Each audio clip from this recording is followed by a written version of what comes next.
10টি বেদাতের মধ্যে একটি বড় বেদাত মিলাদ কিয়ামের বিরোধিতা করা। কারণ যদি তোমরা বলো রাসূলুল্লাহর জমানায় মিলাদ কিয়াম ছিল না, তো বিরোধিতাও ছিল না, ছিল।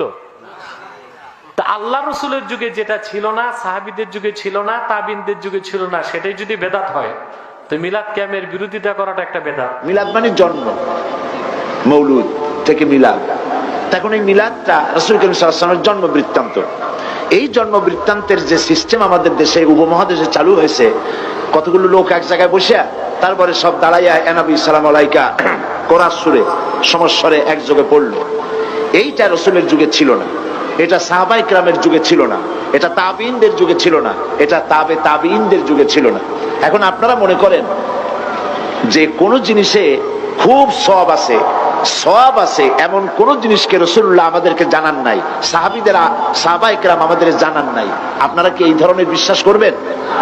এরকম বিশ্বাস করবেন? যাতে সওয়াব আছে রাসূলুল্লাহ সব আমাদের জানাইছেন, সাহাবায়ে কেরাম আমাদের সব জানাইছেন, মিলাদে যদি সওয়াব থাকতো তো রাসূলুল্লাহ বললেন না কেন? সাহাবীদের চাইতে আমরা কি বেশি রাসূলুল্লাহকে ভালোবাসতে পারবো? জবাব দেন, পারবো? তো যদি এইটা রাসূলুল্লাহর ভালোবাসার কারণে হয়, তাহলে সাহাবীরা কেন মিলাদ পড়েন নাই? তারা কেন ইয়া নবী সালাম আলাইকা, ইয়া রাসূল সালাম আলাইকা একযোগে দাঁড়ায় পড়ে নাই? এই কথাগুলি বোঝেন আপনারা? রাসূলের যুগে নাই, সাহাবীদের যুগে নাই, তাবিঈনদের যুগে নাই, তাবিঈনদের যুগে নাই, রাসূলুল্লাহর ইন্তেকালের 600 বছর পর মিলাদ আবিষ্কার হয়েছে।